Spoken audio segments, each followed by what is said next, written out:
আপনার প্রখ্যাত সন্ন্যাসী, প্রখ্যাত সাধক বায়েজিদ বুস্তামি রহমতুল্লাহের নাম শুনেছেন। আজকে তার একটি বাণী নিয়ে আলোচনা করব। সঙ্গে আছে আমি প্রভাষক ইফতেখার আহমেদ রতন। উনি বলেছেন সুফিইজম। আপনারা হয়তো সবাই সুফিইজমের সাথে পরিচিতি। যারা মুসলমান আছেন এবং যারা ধর্মকে চর্চা করেন তারা হয়তো সুফিইজমটা কিছুটা হলেও জানেন, আমি বিশ্বাস করি।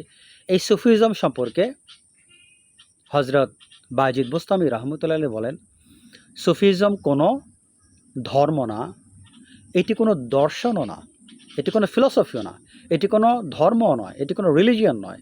সুফিজম নাইদার রিলিজিয়ন নর ফিলসফি। এটা কোনো ধর্ম নয়, এটা কোনো দর্শন নয়।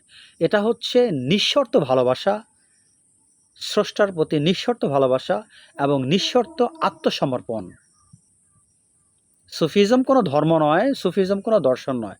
সুফিজম তাকেই বলা হয়, সুফি তারাই যারা স্রষ্টাকে নিঃস্বার্থভাবে কোনো প্রকার শর্ত ছাড়া যারা স্রষ্টাকে ভালোবাসেন, কোনো প্রকার শর্ত ছাড়া যারা স্রষ্টার কাছে আত্মসমর্পণ করেন, বিনিময়ে তারা কিছুই চান না। তারা না চান দোজক, তারা না চান বেহেশত। দোজক চান না বলতে তারা দোজকের আগুন থেকে মুক্তি পেতে চান না। বেহেশতও চান না বলতে বেহেশতের যে আরামায়েশ, বেহেশতের যে আরামায়েশের কথা পবিত্র কোরআন এবং হাদিস শরীফে বলা হয়েছে, তারা সেটাও চান না। দোজক এবং বেহেশত কোনোটির মূল্য তাদের কাছে নেই। তারা দোজকের ভয় তো মহান আল্লাহ তাআলার ইবাদত করেন না, আবার বেহেশত পাবার আশাও তারা কিন্তু মহান আল্লাহ তাআলার ইবাদত করেন না।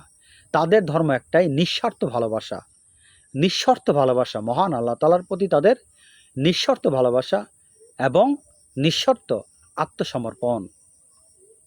এ বিষয়ে প্রখ্যাত সুফি সাদিকা হজরত রাবি আল বসরি রহমতুল্লাহ আলাইহি একটি কথা বলেছিলেন যে, হে প্রভু, যদি দোজকের ভয় আমি তোমার ইবাদত করি তাহলে তুমি আমাকে দোজকে নিক্ষেপ করবে।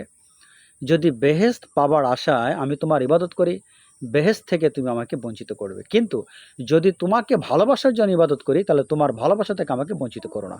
এটি কিন্তু একটি খুবই ইম্পর্ট্যান্ট বাণী সুফি সাধক যারা তাদের জন্য। সুফি সাধক যারা, তারা না চান দুনিয়া, না চান পরকাল, কিছুই তারা চান না। তাদের ভালোবাসা সম্পূর্ণ নিঃস্বার্থ, শর্তহীন ভালোবাসা, এবং তারা প্রভুর কাছে নিঃস্বার্থভাবে, শর্তহীনভাবে আত্মসমর্পণ করেন। আশা করি মোটিভেশন ও স্পিচটি বুঝতে পেরেছেন। আজ পর্যন্ত আল্লাহ হাফেজ।